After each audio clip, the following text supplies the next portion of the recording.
तो दोस्तों आज हम फिर से आपके लिए लेकर आए देश और दुनिया की सभी ताजा बड़ी खबरें फटाफट एक एक कर विस्तार से आज आपको बताएंगे। तो वीडियो को अंत तक जरूर देखें दोस्तों। वीडियो बनाने में हमें काफी मेहनत लगी है, तो वीडियो को दिल से लाइक कर दीजिए। हाँ दोस्तों, पहली खबर आपको हम बताएंगे कि 5 राज्यों में करारी हार के बाद कांग्रेस को कर्नाटक में लगा बड़ा झटका। वरिष्ठ नेता इब्राहिम ने छोड़ी पार्टी। तो वहीं आपको बताएंगे दोस्तों की यूपी चुनाव में हार के बाद मायावती ने मीडिया पर बोला बड़ा हमला, मुसलमानों को लेकर कही बड़ी बात। तो वहीं आपको बताएंगे दोस्तों की अमेरिका ने रूसी सीमा पर भेजा 12,000 सैनिक। तीसरे विश्व युद्ध को लेकर जो बाइडेन ने दिया बड़ा बयान। तो वहीं आपको बताएंगे दोस्तों की यूपी चुनाव में मिली करारी हार के बाद ओम प्रकाश राजभर ने दिया बड़ा बयान। तो वहीं आपको बताएंगे दोस्तों की कांग्रेस के प्रत्याशी अर्चना गौतम ने योगी मोदी पर बोला बड़ा हमला, कहा योगी मोदी गुंडे की तरह मैं भी बनूंगी गुंडी। तो वहीं आपको बताएंगे दोस्तों की उत्तर प्रदेश विधानसभा चुनाव में शर्मनाक हार से कांग्रेस में भूचाल, CWC की आज होगा बैठक। तो दोस्तों सभी खबरों की जानकारी एक एक कर विस्तार से बताएंगे दोस्तों। इससे पहले की एक छोटी सी रिक्वेस्ट करेंगे दोस्तों, क्योंकि यहाँ कोई गोदी मीडिया चैनल नहीं है, यहाँ पर सिर्फ और सिर्फ सच बताया जाता, सच दिखाया जाता है। अगर आप भी निष्पक्ष पत्रकारिता का सपोर्ट करते हैं, अगर आपको भी लगता है कि देश में होने वाले तमाम चुनाव EVM से ना होकर बैलेट पेपर से होना चाहिए, अगर आप भी इस तरह के मांग करते हैं तो आप इस वीडियो को लाइक करके चैनल को सब्सक्राइब जरूर कर लीजिए और साथ में बेल आइकन भी प्रेस कर लीजिए और वीडियो को ज्यादा से ज्यादा शेयर कीजिए। इसी बीच पर दोस्तों अगली खबर की औरतों की मां आपको बताएंगे कि 5 राज्यों में करारी हार के बाद कांग्रेस को कर्नाटक में लगा बड़ा झटका। वरिष्ठ नेता इब्राहिम ने छोड़ी पार्टी। जी हां दोस्तों, आपको बता दें ये बड़ी खबर सामने निकल कर आई दोस्तों की 5 राज्यों में चुनाव में करारी हार के बाद अब कांग्रेस को कर्नाटक में बड़ा झटका लगा है। वहां पर वरिष्ठ नेता और पूर्व केंद्रीय मंत्री CM इब्राहिम ने पार्टी से इस्तीफा दे दिया है। कर्नाटक विधान परिषद में भी विपक्ष नेता ने नहीं बनाया है। वहीं पर जहां नखुसल चल रहे इब्राहिम ने अपना इस्तीफा कांग्रेस की अंतरिम अध्यक्ष सोनिया गांधी को भेजा है। कर्नाटक विधान परिषद के सदस्य CM इब्राहिम ने सोनिया के लिखे पत्र कहा है कि पिछले 12 साल में पार्टी की समस्याओं को लेकर मैंने आपके कई पत्र लिखे, जिनके जवाब मुझे विश्वास दिलाया गया समस्याओं के निदान के लिए आवश्यक उपाय किए जाएंगे, लेकिन अभी तक मुझे कोई बदलाव नहीं दिखा। इसलिए मैं कांग्रेस की प्राथमिक सदस्यता तुरंत प्रभाव से पढ़ने का फैसला किया। इसी बीच में आपको बता दें पूर्व प्रधानमंत्री HD देवेगौड़ा ने करीब माने जाने वाले वहां पर CM इब्राहिम केंद्र की उनकी सरकारी नागरिक उद्यम मंत्री रहे थे।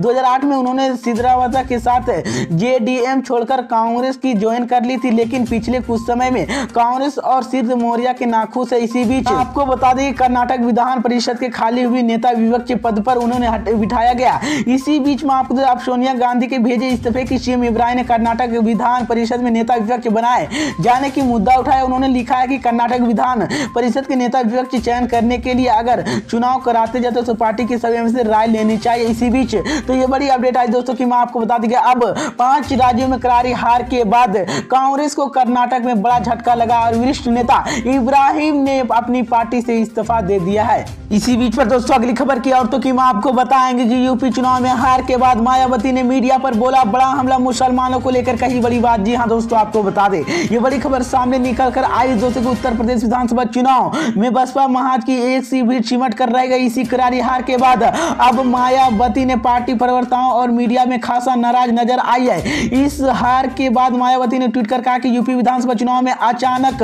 के दौरान मीडिया द्वारा अपने आकाओं के निर्देश पर जाति देशन की घुन रवाना अपनाकर अम्बेडवादी एप्रीसिएशन की है। इसी बीच में आपको बता दें कि विधानसभा चुनाव में मिली हार के बाद मायावती ने ट्वीट करते हुए कहा कि अभी पार्टी के प्रवक्ता चंद्री भदौरिया, धर्म चौधरी ने डॉक्टर मेचन खान, फैजान खान के लिए सीमा कस्बा टीवी डिमिनेट आदि है। इसी बीच में आपको बता दें कि उत्तर प्रदेश विधानसभा चुनाव में नतीजे बसपा के लिए निराशक रहे। इसी चुनाव में महज एक सीट भी बसपा जीतने के कामयाब नहीं हो सकी।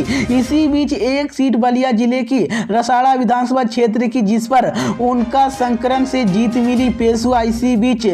इसी बीच पर दोस्तों अगली खबर की औरतों की मां आपको बताएंगे कि अमेरिका ने रूसी सीमा पर भेजा 12,000 सैनिक। तीसरे विश्व युद्ध को लेकर जो बाइडेन ने दिया बड़ा बयान। जी हां दोस्तों, आपको बता दें ये बड़ी खबर सामने निकल कर आई दोस्तों कि अमेरिका के राष्ट्रपति जो बाइडेन ने लतविया, एस्टोनिया, लिथुआनिया और रोमानिया जैसे देशों में रूसी की सीमा पर अपने 12,000 सैनिक भेजे। हालांकि उन्होंने जोर देकर कहा कि वह यूक्रेन में तीसरे विश्व युद्ध के लिए नहीं लड़ने जा रहा है। रूसी राष्ट्रपति व्लादिमीर पुतिन यूक्रेन के खिलाफ छोड़े गए युद्ध के भी विजय नहीं होगा। इसी बीच जो बाइडेन ने हाउस डेमोक्रेट के वर्कर्स की सदस्य संबोधित करते हुए संतुष्ट किया अमेरिका के यूक्रेन के तीसरा विश्व युद्ध लड़ने नहीं चाह रहा है। इसी बीच में आपको बता दें कि अमेरिका के राष्ट्रपति ने दावा किया कि वैश्विक शांति की सुरक्षा के लिए लोकतंत्र देशों में एकजुट हो रहे हैं। उन्होंने कहा कि हिम्मत दिखा रहे हैं वो कभी भी डराएंगे और पुतिन यूक्रेन के बीच कभी भी जीत नसीब नहीं होगा। जो बाइडेन ने कहा कि रूसी आक्रमण के लिए एक कृत मोर्चा के रूप में विरोध करने के लिए मैं भी दुनिया के आभार जनता चाहता हूं।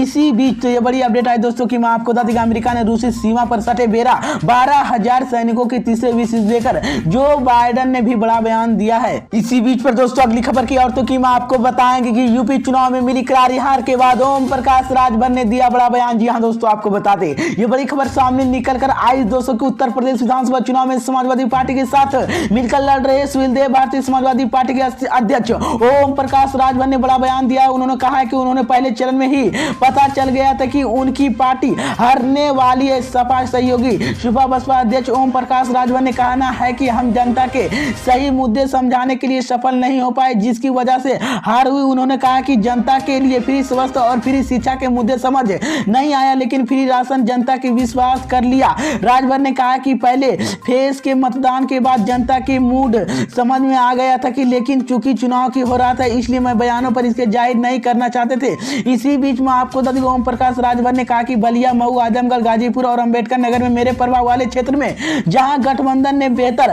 प्रदर्शन किया। राजभर ने केशव और देव मौर्य के लिए बयान को लेकर लगाए गए आरोपों की खारिज करते हुए कहा कि केशव देव मौर्य ने उनके साथ हेलीकॉप्टर के घूमते रहे। राजभर ने कहा है कि वहां पर सपा के साथ और आगे भी रहेंगे। उन्होंने आज अखिलेश यादव की मुलाकात को लेकर परिणामों की समीक्षा की गई है। इसी बीच तो ये बड़ी अपडेट आई दोस्तों कि मैं आपको बता दूं कि यूपी चुनाव में मिली करारी हार के बाद ओम प्रकाश राजभर ने बड़ा बयान दिया है।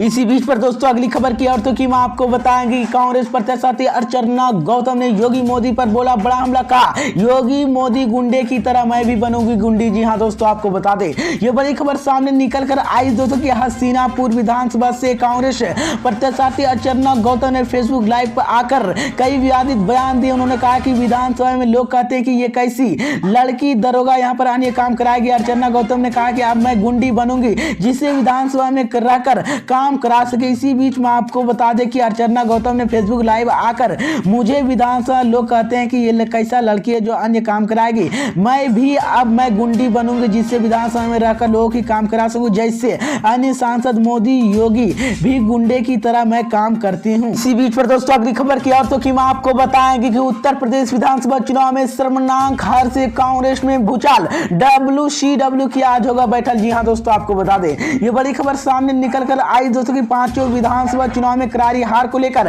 कांग्रेस पार्टी में भूचाल है। जानकारी मिली है कि रविवार को सुबह 10:30 बजे all India Congress festive committee की बैठक होगी। इससे पहले 23 ग्रुप शुक्रवार को इसी संबंध के बैठ कर चुका।